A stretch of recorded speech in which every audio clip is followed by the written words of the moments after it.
Entre nous. Entre nous, Le podcast. Pour parler de sexualité. par vous, Avec vous. Pour vous.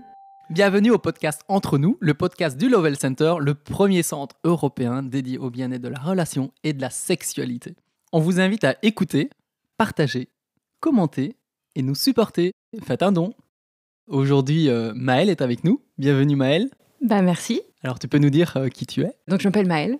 Je suis en formation pour devenir sexologue, donc je suis passionnée par les sujets de la sexualité, les relations, ça m'intéresse aussi beaucoup. Et justement, puisque les relations t'intéressent énormément et entre Ouais. autres la sexualité, la thématique choisie aujourd'hui de partage, ce sont les types de relations et entre autres l'expérience du polyamour. Exactement. Du coup, moi j'ai une expérience un peu particulière parce que j'ai fait beaucoup de types de relations qui existent. Je ne vais pas dire tous, mais donc j'ai été monogame, je suis d'ailleurs monogame. J'ai essayé les relations libres, j'ai été polyamoureuse et je suis retournée à la monogamie. Voilà, donc je vais vous partager un peu tout ça, comment ça s'est fait. Merci d'être là. Alors je voudrais, en commençant comme d'habitude, le premier point, c'est quelle est ton intention en créant ce podcast avec nous ? Je pense que mon intention, c'est vraiment de partager mon expérience et peut-être de déconstruire un peu les injonctions sur qu'est-ce que ça doit être une relation, c'est quoi une bonne relation ou une mauvaise relation, juste en partageant mon expérience personnelle, quoi. Merci, j'ai hâte de découvrir ce que tu as à nous partager. Et deuxième élément habituel du podcast, est-ce que tu peux nous partager ta vision de la sexualité ? Je suis passionnée par le sujet de la sexualité puisque j'ai envie de devenir sexologue. Je pense qu'il y a un peu deux écoles de la sexologie. Enfin, il y en a plusieurs, mais ce que je vois aujourd'hui, c'est qu'il y a un peu les gens qui te disent comment avoir 350 types d'orgasmes différents, atteindre un truc toujours plus haut. Moi, je me sens pas trop là-dedans. Ce qui me parle, c'est plus justement déconstruire toutes les injonctions autour de la sexualité, accepter notre sexualité telle qu'elle est aujourd'hui et essayer de trouver de la joie et d'explorer à partir de ça. C'est vraiment ça qui me parle. Merci. C'est très pétillant en fait comme vision de la sexualité. Et en même temps, très simple. qu'est-ce qui t'a conduit à avoir envie d'étudier la sexologie spécifiquement? Je me dis quand même, le choix de faire des études de sexologue, c'est peut-être motivé par quelque chose de particulier ou c'est un préjugé? J'ai envie de répondre de manière très simple pour le coup, c'est que je pense que c'est vraiment ma passion. Je sais pas comment le dire autrement, mais quand j'étais toute petite déjà, ma mère, elle m'avait offert un livre sur l'anatomie parce que je lui posais plein de questions et qu'elle voulait pas répondre. Donc il n'y avait pas de tabou en fait dans la famille sur le Si, sexe. alors si justement, elle voulait pas me répondre, donc elle m'a donné un livre. Donc Il y avait une fuite. ouais, vraiment très classique quoi. Donc c'était pas non plus c'est fermé, ma fille, jamais. C'est je vais pas non plus trop te répondre à ta question et je te donne un livre et voilà, ce qui est relativement sain en fait si t'as pas envie d'aborder le truc.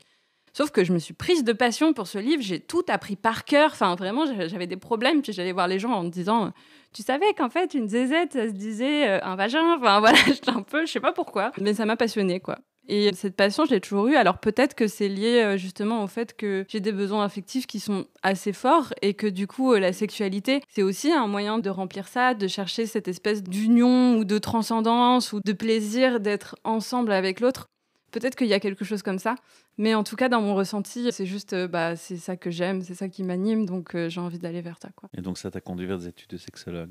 Alors justement, quand on se lance dans des études de sexologue et qu'on est passionné, on n'a pas de préjugés déjà, parce qu'on s'ouvre déjà à d'autres sujets ou pas encore? Moi, j'ai eu de la chance parce qu'en fait, avant de venir aux études de sexo, j'ai été quand même dans une communauté sex-positive pendant longtemps. Par cet intérêt-là. Oui, par cet intérêt. Mais cet intérêt, j'aurais pu commencer direct des études sans être passée par là et je pense que j'aurais pas eu autant de recul et d'ouverture d'esprit. Ça s'est fait comme ça, c'est chouette. Et en même temps, ton choix de devenir sexologue, c'est une passion, mais t'es en reconversion aussi. Oui, je suis en T'es passé par un reconversion. autre parcours aussi, donc c'est un choix vraiment profondément Ouais. mûri, choisi, Ouais. intégré, et un choix de cœur. Voilà, si tu t'es pas juste lancé là-dedans, c'est après un parcours professionnel, tu t'es dit non, il faut que je m'y oriente parce que c'est ça qui m'appelle. Exactement. Bah oui, donc j'ai fait un master en sciences politiques, j'ai travaillé pendant 1 an et demi dans un institut d'études. Ça m'a pas nourri comme je le voulais du tout. Et j'ai quitté mon travail un peu du jour au lendemain. Enfin, pas complètement du jour au lendemain, mais notamment à la période où je commençais à rencontrer le milieu sex-positif et où je sentais que là, j'avais beaucoup de vitalité et d'envie. Mais dans ma tête, c'était pas possible de devenir sexologue. Je sais pas pourquoi. Je me disais non. je me disais même pas que... Enfin, je sais pas. Il y avait un truc où je me disais que c'était pas envisageable. Et en fait, j'ai pris quelques mois de pause où j'ai fait un service civique et après, je me suis dit non, j'ai envie de faire ça.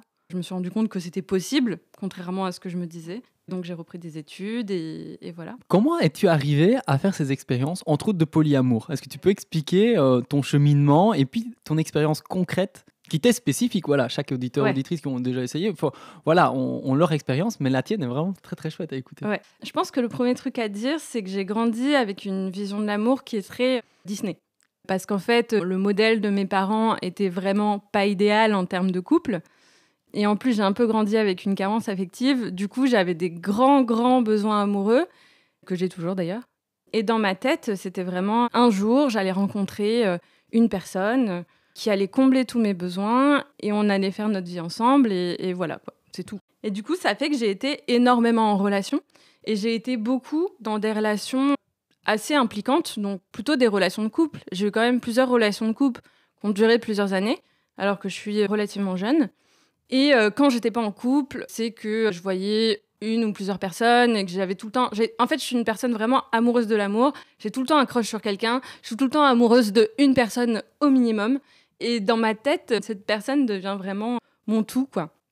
Donc voilà, j'ai cette construction-là. Et qu'est-ce qui t'a amené, à partir d'une expérience peut-être de relation plus conventionnelle, même la tienne, on va dire en binôme, à vivre le polyamour? Pour venir là, il faut que je raconte que j'ai eu une expérience un peu douloureuse à un moment donné. C'est qu'en fait, j'ai un ex-copain. C'était une période où je me commençais à me poser un peu des questions sur la relation. Et en fait, il a eu des problèmes de santé assez graves qui font qu'il a été à l'hôpital pendant plusieurs mois. Et vraiment, c'était un peu stressant et angoissant. On ne savait pas ce qui allait se passer. Enfin, c'était une période très intense. Et en plus, comme je disais, je commençais à me poser des questions. Et déjà, moi, j'ai tendance à m'oublier un peu dans la relation. Mais là, partager ces questionnements, ça me semblait vraiment hors de propos. Et du coup, j'ai passé vraiment plusieurs mois à être très, très présente pour cette personne, à me mettre de côté, ce que je regrette pas. Mais je sens que le moment où ça a été terminé et où on s'est séparés, j'ai eu un espèce d'effet rebond où, en fait, d'un coup, je suis passée dans un truc que j'avais jamais connu, d'espèce de super individualité, de me dire non, mais je veux faire ce que je veux quand je veux. Alors que c'était vraiment pas un truc qui était présent avant, quoi. Il y a la culpabilité qui a freiné à un moment? Ah oui. J'imagine. Ah oui. Non, mais déjà, pour moi, mettre fin à une relation, c'est extrêmement difficile. Mais alors là, en plus, avec la maladie et tout, ça a été très, très compliqué. Très douloureux. Et où j'ai eu, comme j'ai dit, un espèce de retour de flamme de tu t'es pas écouté pendant des mois. Là, je sentais une espèce de feu à l'intérieur de moi, de je vais faire ce que je veux et personne va m'embêter. Mais sauf que je suis amoureuse de l'amour, ça change pas. Donc évidemment, je suis tombée amoureuse de quelqu'un très rapidement. Sauf que j'avais aussi cette envie d'exploration qui était là, de rencontrer des gens, de faire des nouvelles expériences, etc. Là, ça a ouvert une période de, je pense, peut-être 1 an, où j'ai été en relation libre. Donc là, je pense qu'il y a peut-être des trucs à expliquer en termes de qu'est-ce que c'est, la monogamie, relation libre, polyamour. C'est le moment, vas-y. Ouais.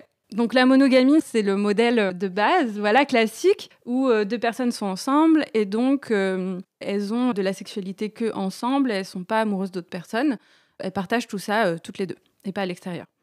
La relation libre, donc il y a plein de modèles de relations libres différents, mais pour moi ça veut dire qu'il y a une certaine forme d'ouverture en termes de, ça peut être, par exemple c'est possible d'avoir de la sexualité ailleurs, mais pas forcément de tomber amoureux. Donc là, on peut trouver par exemple des personnes qui sont échangistes, donc qui vont aller partager ensemble des expériences sexuelles avec d'autres, ou qui sont libertins, ou des personnes comme moi à l'époque, donc où c'était possible d'avoir de la sexualité avec d'autres personnes.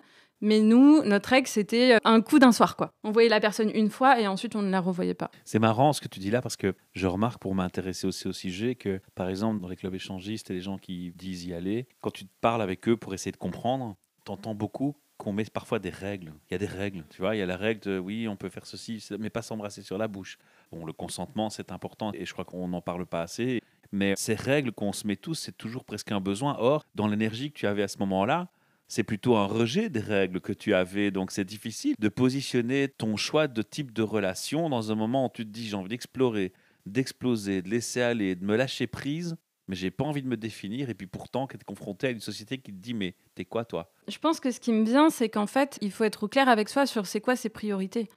C'est OK de mettre des règles à l'autre, mais en fait, qu'est-ce qui va se passer si la personne n'accepte pas ces règles? Et c'est pour ça que moi, du coup, quand j'ai commencé cette relation donc avec mon ex, je lui ai pas dit je veux qu'on soit en relation libre. Je lui ai dit aujourd'hui, pour moi, ce qui est plus important, c'est d'avoir des expériences par rapport à être en couple. Donc, si tu n'acceptes pas ça, je vais aller vers ça.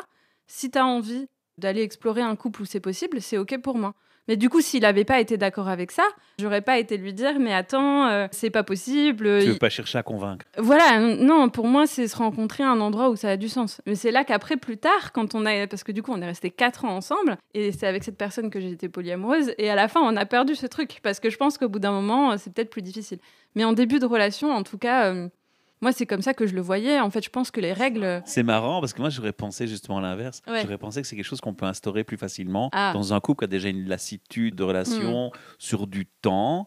Et là, tu nous donnes un témoignage qui est complètement Ouais, différent. Atypique. ouais. Mais en tout cas, il n'est pas habituel à ce que j'entends moi souvent. Bah, je pense qu'un des trucs, c'est que en fait, quand tu commences une relation, l'enjeu, il est peut-être moins fort. Tu vois ? Quand ça fait 3, 4 ans, 10 ans, 20 ans que tu es ensemble, c'est hyper difficile de se poser la question « Ok, c'est quoi ma priorité entre explorer et être avec cette personne ?» Parce qu'en fait, tu es déjà avec cette personne. Donc, potentiellement, c'est plus compliqué. Après, je parle vraiment de mon expérience personnelle et j'entends complètement que ça puisse être différent pour d'autres personnes. Mais voilà, en tout cas, pour moi, c'était plutôt comme ça. Après plusieurs années de relations libres, Ouais. tu as expérimenté le polyamour. Ça n'a même pas été comme ça, en fait. Donc, on a été en relation libre pendant, je pense, 1 an, quelque chose comme ça. Ensuite, on est repassé en monogamie parce que ça nous convenait mieux à tous les deux. Donc, au début, c'était lui qui l'avait exprimé. Mais en fait, moi aussi, ça me réveillait des insécurités. Enfin, c'est toujours cette histoire. Et du coup, on s'est dit monogamie, très bien. Sauf que j'ai été infidèle une fois. C'est le truc que j'ai le plus mal vécu dans ma vie, je pense. Enfin, un des trucs que j'ai le plus mal vécu. Pourquoi la culpabilité? Ah ouais, horrible. Non, Ouais. mais moi, je suis une machine à culpabilité. Je m'en suis énormément voulu et même j'ai fait une thérapie après ça, ce qui est très bien, ça m'a fait du bien. Mais en tout cas, ça a été vraiment un gros truc de remise en question pour moi. Donc il y a eu cet événement-là, l'infidélité, qui m'a beaucoup... Marqué. Ouais, ça m'a marqué. Et en fait, un peu plus tard, peut-être quelques mois après, j'en avais parlé sur le moment à mon copain, c'était pas un secret, mais lui, il l'a plutôt bien pris. Bon, il est pas jaloux. Enfin, bref, en tout cas, avec moi, il était pas très jaloux.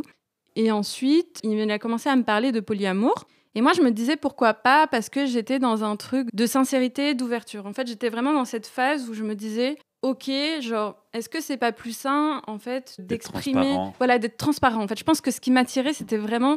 Par rapport à il y a 3 ans auparavant ou 2 ans auparavant, où vraiment j'étais dans un truc de liberté, de faire ce que je veux, de me connecter à ma vitalité, ma puissance, là, c'était pas du tout ça. C'était beaucoup plus, ouais, j'ai envie d'être transparente, j'ai envie de pouvoir dire à l'autre ce que je ressens, j'ai envie d'une relation où l'autre puisse me dire ce qu'il ressent, et donc, pourquoi pas le polyamour. Voilà.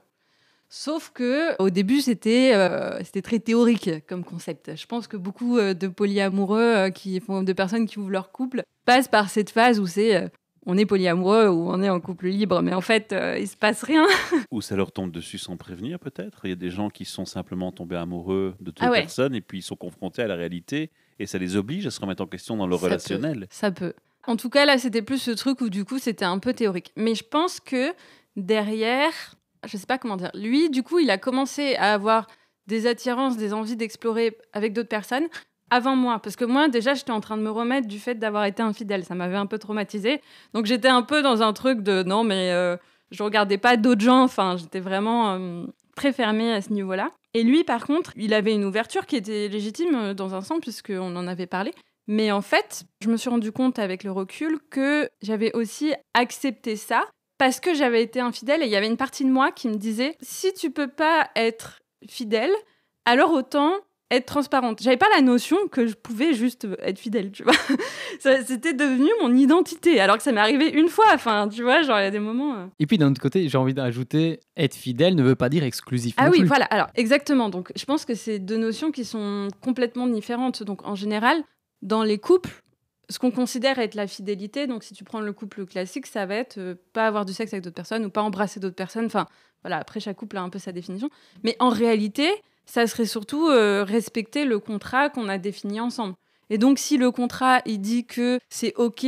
Pour autant qu'il est explicite. Et Voilà, qu'on pour a autant qu'il soit explicité, c'était quoi? Ça veut dire, on est en couple, et ça veut dire quoi, en fait? Exactement. Pour certains, ça fait peur, ils s'en vont, mais on ne sait pas trop pourquoi. Et ça, Ouais. soi-disant, la peur de leur engagement. Peut-être, mais en tout cas, on ne sait pas ce qui les fait fuir.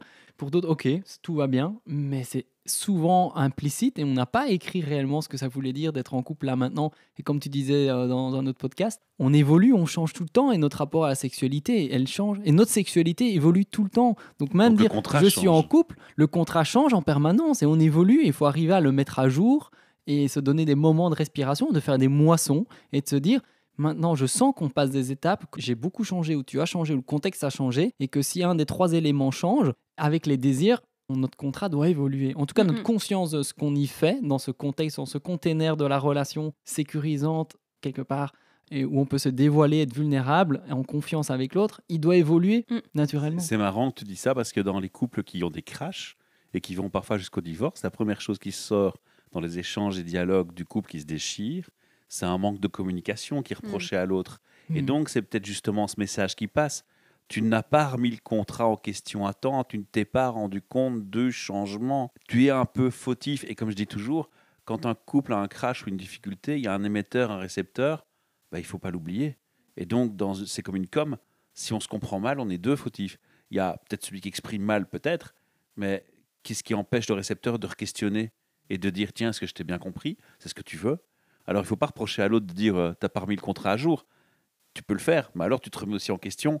Pourquoi est-ce que je n'ai pas interrogé sur cette remise en question du contrat? Voilà, là, je crois qu'on est déjà dans l'authenticité que tu prétends vouloir et l'honnêteté et la transparence. Et dans le podcast 22, je pense, avec Cataline, c'est la même chose. Elle dit, mais rendez-vous compte que vous changez en permanence. Acceptez le changement, acceptez que votre partenaire change. Faites ces remises en question, ces moissons, pour voir où vous naviguez ensemble. Et là, c'est chouette, tu fais cette démarche très très tôt par rapport à des événements de vie marquants, voilà, ce sentiment d'avoir trahi peut-être avec une infidélité ou quelque chose, et puis tu dis, partenaire vient aussi avec quelque chose de nouveau, tu l'acceptes, tu dis oui, et qu'est-ce qu'on va en faire? Puis tu le fais, ça devient théorique, et puis ça devient pratique, ça devient concret. Et là, ça devient comment dans ta vie? Du coup, ça a pas mal changé la mise en pratique. Alors, en fait, il y a plusieurs choses qui se sont passées. C'était une période très très riche dans ma vie, où notamment c'est là que j'ai commencé à rentrer dans le milieu sexe positif. Donc en fait, les choses sont aussi devenues concrètes très rapidement parce que d'un coup, j'étais dans un milieu où les gens parlaient beaucoup de sexualité, les gens étaient très ouverts, où en fait on t'apprend à exprimer tes désirs, aller voir les gens qui te plaisent, rentrer dans la sensualité, etc. Et où c'est des choses qui sont acceptées. Et donc de rentrer dans un groupe où c'est comme ça que ça marchait, ça fait que d'un coup, c'était plus du tout théorique, ces histoires de polyamour, parce que soudainement, il y avait genre, 4 filles qui étaient intéressées par mon copain et c'était potentiellement réciproque, et moi, pareil, de mon côté, quoi. Est-ce que c'était binaire? C'était homme-femme, genré? Ou est-ce que dans ton concept, tu pouvais être intéressée, curieuse par une relation avec une autre femme, par exemple? Ouais, j'avais déjà un tout petit peu expérimenté avec des femmes. Je sens que je suis plus attirée par les hommes. Je veux dire, quand on rentre dans ce milieu dont tu parles, il y a aussi, par de facto, une plus grande ouverture, tu l'as dit. Et donc une ouverture qui est plutôt en abstraction des genres, parfois, non? Ou c'est une erreur, c'est un préjugé ou... En fait, ce que je pense, c'est que je dis pas que l'orientation sexuelle est forcément fixe, mais je pense qu'on a des préférences, chacune. Et c'est, est-ce que tu es dans un milieu où tu peux aller rencontrer tes préférences personnelles? Mais potentiellement, ça préjuge rien sur le résultat de ces préférences. Parce que le polyamour est multiple aussi. Tu as le cliché polyamour, je suis une fille, j'ai plusieurs partenaires hommes. Le garçon qui accepte ça dit oui, mais moi de mon côté aussi, je suis polyamour et j'aurai plusieurs partenaires femmes. Et puis tu as des polyamoureux qui se disent le genre n'a aucune importance et d'un côté c'est uniquement femme et de l'autre côté c'est homme et femme ou inversement ou les deux côtés des deux côtés. Oui. Je connais une personne qui est polyamoureuse et qui a juste 2 partenaires. C'est une femme qui a 2 hommes dans sa vie et les hommes sont juste avec cette unique femme et tout le monde est heureux. Voilà, moi j'ai vécu en couple ouvert par exemple, je pense pas, on l'a pas qualifié de polyamoureux mais simplement en couple ouvert. On était dit mais moi j'avais pas nécessairement besoin d'aller voir ailleurs ou quoi que ce soit, mais ma partenaire a plusieurs relations en parallèle. Et donc il y a beaucoup de variantes effectivement. Je ne connais pas le niveau de connaissance de ce genre de type de relation pour les auditeurs et les auditrices, mais c'est vrai que en fait, ça couvre un spectre très très large de types de relations, de types de vie en fonction d'où on en est. Est-ce qu'on est marié ou pas? Est-ce qu'on a déjà des enfants ou pas? Est-ce que c'est une relation jeune ou plus mature ou plus âgée? Et en même temps, à quel moment ça vient dans la vie? Et ici, Maëlle vient avec un vécu bien personnel que je trouve vraiment très très très chouette, parce que très riche, très jeune, à se poser énormément de questions fondamentales sur c'est quoi une relation, comment la vivre, comment être heureux, comment accueillir le changement qui vient à la fois de son partenaire, et elle dit oui à une proposition de son partenaire, et qui ici rentre dans le concret, quoi. C'est pas théorique, on y plonge, et alors là, dans le flot des émotions, dans le flot de la réalité. Qu'on disait tantôt, on va définir aussi les types de relations. Peut-être ne pas non plus laisser penser aux auditeurs que pour le polyamour, on ne voit que cet aspect-là. Le polyamour a de multiples formes. Et certaines personnes disent, voilà, le polyamour n'est pas nécessairement lié à la sexualité non plus, parce qu'on peut Non. être polyamoureux, être amoureux vraiment de deux personnes, ou s'intéresser en polyamour avec sexualité avec les deux, parfois avec une seule des deux, ou parfois avec aucune des deux, parce que c'est un sentiment amoureux. Et on distingue bien ce paramètre sexualité et amour, qui sont vraiment deux choses différentes. Alors, on va te laisser continuer. Du coup, ton témoignage, c'était quoi pour Ouais, toi? je pense qu'il y avait pas mal de confusion pour moi sur qu'est-ce que je voulais, qu'est-ce que ça voulait dire. Parce que je pense que ça vient du fait que j'ai une tendance à la dépendance affective et du coup, j'ai de la difficulté à savoir qu'est-ce que je veux moi et qu'est-ce que je fais pour l'autre. Et là, je me suis retrouvée confrontée à ça très, très fort. Parce que, du coup, mon idéal, évidemment que j'avais déconstruit, mais qui était toujours, je pense, quelque part à l'intérieur de moi, de prince et princesse charmant qui se rend compte que d'un coup, il marchait plus du tout. Enfin, il avait plus aucun sens dans ce qu'on était en train de se dire. Il y avait une partie de moi, et je pense qu'il y a toujours une partie de moi qui me disait, bon, t'es un peu too much avec tes histoires d'amour, peut-être tu peux avoir un peu de flexibilité, mais en fait, jusqu'à où ? Qu'est-ce qui va marcher pour toi ? Le carrosse est cassé, je prends juste le cheval. Voilà, c'est ça. Je me posais vraiment la question. Mon idée, c'était plus de se dire, OK, on va être sincère l'un avec l'autre sur ce qu'on ressent. Donc, ça veut dire être sincère avec l'autre si tu ressens de l'attirance pour quelqu'un ou si tu as envie d'expérimenter avec quelqu'un et oser le dire à l'autre. Et oser le dire, enfin voilà, si tu as envie d'expérimenter un truc, mais aussi oser le dire si tu vis mal quelque chose. Que ce soit pas, en fait, mettre de côté des trucs parce qu'il faut absolument que l'autre, machin. C'était ça, le deal de départ. Mais jusqu'où va la frontière, alors? Parce qu'on peut dire, j'avoue que j'ai une tendance, ou même le cacher, aussi des couples polyamoureux, on dit, moi, tu fais ce que tu veux, mais je veux pas le savoir. Ouais. Exactement. Alors ouais, moi non.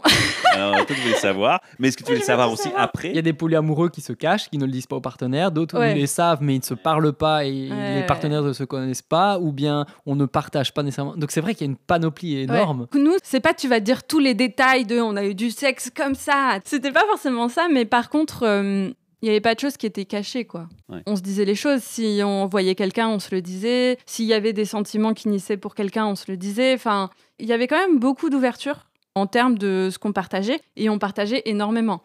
Maintenant, Il y avait des règles? est-ce qu'il y avait des règles ? Oui, on en vient là, si tu me poses la question des règles, c'est qu'en fait, il y avait un truc fondamental, je pense, c'est qu'on n'avait pas tout à fait les mêmes envies.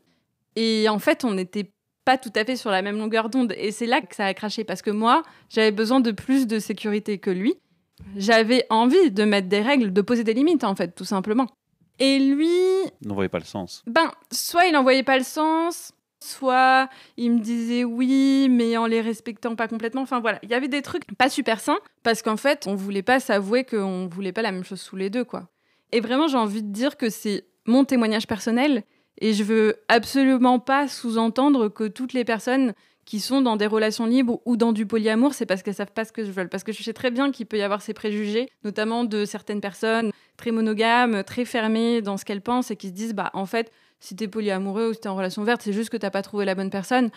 Je pense pas. Je pense vraiment pas ça. Et je pense qu'il y a plein de personnes qui s'épanouissent dedans, qui ont des relations très saines. Mais bon, en même temps, si je partage mon expérience, j'ai pas envie d'embellir les choses. Et le propos du podcast, c'est de partager le vécu de chacun. Maëlle, telle qu'elle est. Exactement. Peut-être que d'ici 5 ans, elle verra encore la situation avec un enrichissement des colorations différentes. Et donc ici, voilà, on ouvre la porte sur cette thématique dont on entend beaucoup parler, mais dont, effectivement, donner la parole à quelqu'un qui l'a vécu et qui en a fait une expérience concrète et qui la partage, permet à chacun de faire évoluer ses propres réflexions. Sans être ni exhaustif, ni généraliste, mais parler de ton vécu. Voilà, qu'est-ce que tu as apporté. Mais en fait, il y avait beaucoup de choses que j'ai tirées qui étaient vraiment très, très positives. Et notamment, tu parlais du fait d'expliciter les contrats.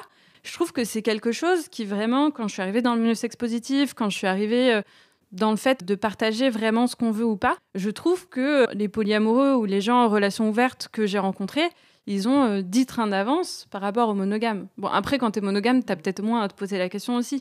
Mais en tout cas, je trouvais que cette notion d'expliciter vraiment ce qu'on veut, d'essayer de le dire, d'être sincère avec l'autre, etc., c'était beaucoup plus présent. Et c'est vraiment quelque chose que j'ai appris à travers ça, quoi. Donc, toute cette période d'exploration de le polyamour pour de vrai, c'était assez intense. Parce que j'ai quand même à l'intérieur de moi cette envie d'exploration, notamment au niveau de la sexualité, qui est assez forte. Et c'était aussi une opportunité d'aller explorer ça vraiment en étant complètement ouverte, puisque on sait que dans la sexualité, il y a des sentiments qui peuvent venir. Et donc, d'avoir cette ouverture vraiment à tous les niveaux, avec plusieurs partenaires, ça a été très, très riche. Et honnêtement, je me suis pas privée, on va dire, dans le sens où j'ai eu une phase où j'avais beaucoup de partenaires, plein de personnes que je voyais, même en parallèle. Chacun était conscient. Oui, tout le monde était au courant, il n'y avait pas du tout de secret, etc. Et c'était chouette. Et ça a renforcé ton couple à un moment ou pas? Parce que je Oui, parle d'un alors- instant, parce qu'on est bien d'accord, on l'a dit déjà plusieurs fois, ça évolue dans le temps. Ce qui est difficile, c'est que là, j'ai l'impression que tout était en parallèle. C'est-à-dire que j'ai l'impression qu'à la fois, ça le fragilisait, mais je pense plus sur des questions de confiance, et j'en parlerai un petit peu plus tard. Et en même temps, ça le renforçait parce qu'il y avait un partage, une intimité, Complicité. voilà, une complicité. C'est quelqu'un, mon ex, peut-être qu'il écoutera, qu'il se reconnaîtra, avec qui je suis toujours très amie aujourd'hui. On a une amitié qui est très très forte. Et pouvoir parler vraiment de ce qu'on ressent pour de vrai. Je sais qu'il y avait des blessures qui venaient, mais en même temps, le fait de pouvoir vraiment partager mon expérience, comme je le disais, j'étais venue là-dedans avec une volonté d'authenticité, de sincérité, de partager vraiment ce qui était là pour moi.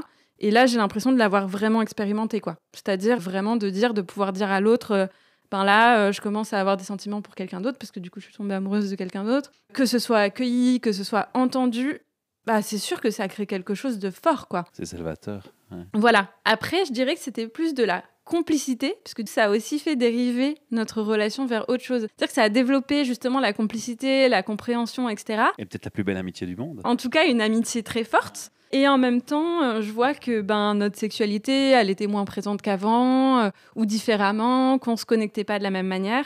Donc voilà, en tout cas, ça crée des changements, quoi, ça c'est sûr. Et à côté de ça, pour en revenir plus à mon exploration personnelle, parce que j'ai l'impression qu'il y a un peu des mondes parallèles, c'est-à-dire il y a un côté mon couple, et un autre côté, moi, en tant que Maëlle, mon exploration de la vie, d'avoir plein de partenaires, etc., d'être ouverte sur une assez longue période quand même, parce qu'on a été polyamoureux pendant 1 an, même s'il y a une période où c'était plutôt théorique. C'était hyper riche aussi d'avoir plein de partenaires, mais en même temps, je me suis rendu compte aussi que c'était pas ça qui me comblait.